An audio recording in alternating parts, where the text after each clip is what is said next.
Hello everyone, welcome to commerce lectures. I am Neha. आज हम करेंगे class 12 Indian economic development and last topic बचा हमारे फर्स्ट चैप्टर का impact of railways in India.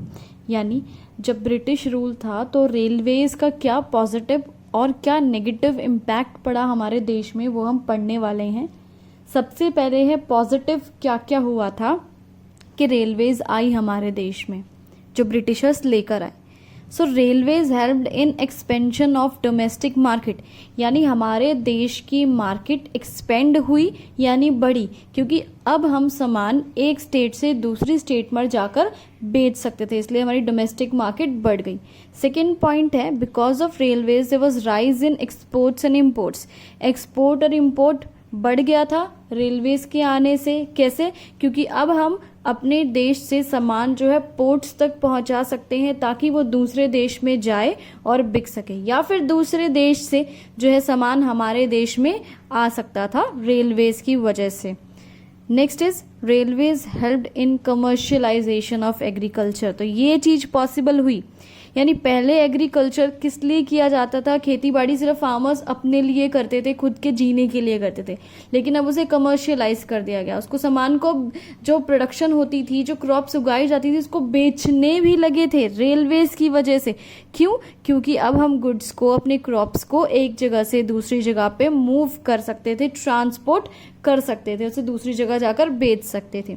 Next is farmers also started doing farming as a business, यानी farmers जो थे, किसान जो थे, वो अब फार्मिंग को यानी खेती बाड़ी को एक बिजनेस समझने लगे थे, ना कि सिर्फ सोर्स ऑफ सब्सिस्टेंस मानते थे। यानी सिर्फ अपनी फैमिली के लिए नहीं उगाते थे, वो अपने खाने पीने के लिए क्रॉप्स नहीं उगाते थे, अब वो एक बिजनेस की तरह देखते थे, ऐसी चीज उगाते थे जो मार्केट में जाकर बिके।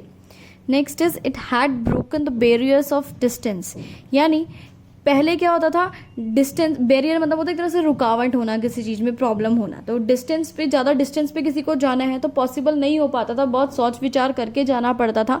लेकिन रेलवेज आ गई है, तुरंत आप होता है 1-1.5 घंटे में आप एक स्टेट से दूसरी स्टेट में पहुंच जाते हैं। सो अगर आपको कोई लंबी जर्नी करनी है, फार ऑफ प्लेस पे जाना है, तो रेलवे से आप आराम से जा सकते थे। नेक्स्ट पॉइंट है रेलवेज ने फेमाइन्स जो है वो भी रोकने में काफ़ी हेल्प करी है। बात यह है, फेमाइन क्या होती है? जैसे कि सूखा पड़ जाना, क्रॉप्स वगैरह हमारी बिल्कुल फसल जो है बर्बाद हो जाना। तो उस चीज़ में अब बस सोचने वाली बात है रेलवे ने कैसे हेल्प करी। क्यों? क्योंकि फेमाइन अफेक्टेड एरियाज, यानी जिन एरियाज में सूखा पड़ता है, फसलें बर्बाद होती है, लोग भूखे मरते हैं, वहाँ पे हम फूड ग्रेन्स यानी राशन वगैरह, फसल वगैरह जो है फटाफट से मूव यानी पहुंचा सकते हैं। नेक्स्ट इज नेगेटिव इम्पैक्ट, यानी नेगेटिव क्या क्या हुआ था रेलवेज के इंट्रोडक्शन से। सो रेलवेज की वजह से क्या हुआ था? Colonial exploitation of Indian economy, हमारी इकोनॉमी का शोषण हुआ था ब्रिटिशर्स के द्वारा। कैसे? क्योंकि ब्रिटिशर्स क्या कर रहे थे, हमारे देश से रॉ मटेरियल लेकर जा रहे थे, ट्रांसपोर्ट कर रहे थे, हमारे अलग अलग खेतों से, फार्म से उठा कर कहाँ लेके जा रहे थे? पोर्ट्स पे। पोर्ट्स यानी जैसे बंदरगाह होते हैं, वहां से कहाँ लेके जा रहे थे? ब्रिटेन। दोबारा रिपीट करिए पॉइंट, ब्रिटिशर्स हमारे देश का एक्सप्लॉयटेशन कर रहे थे। कैसे? रॉ मटेरियल को हमारे देश से अपने देश में ले जाकर रेलवेज के थ्रू ये पॉसिबल हो रहा था। नेक्स्ट इज फिनिश गुड्स, यानी जो ब्रिटेन बना रहा था, ब्रिटिश इकोनॉमी से बने बनाए गुड्स आ रहे थे, वो भी आसानी से ट्रांसपोर्ट हो रहे थे, यानी हमारे देश में आ पा रहे थे बिकने के लिए। For the purpose of sale का मतलब है क्या है कि ब्रिटिश इकोनॉमी से हमारे इंडिया में फिनिश गुड्स आ रहे थे बिकने के लिए, और ये पॉसिबल किसकी वजह से हो रहा था? रेलवेज की वजह से। Next is spread of railways led to the spread of domestic market for British product.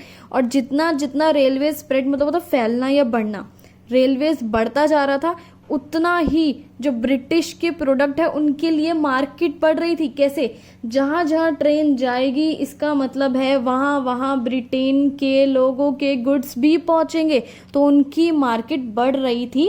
किसकी वजह से? रेलवेज की वजह से। तो ये थे positive and negative impact railways के। इसके साथ वीडियो खत्म हुआ। Thanks for watching this video. Please like, share and subscribe.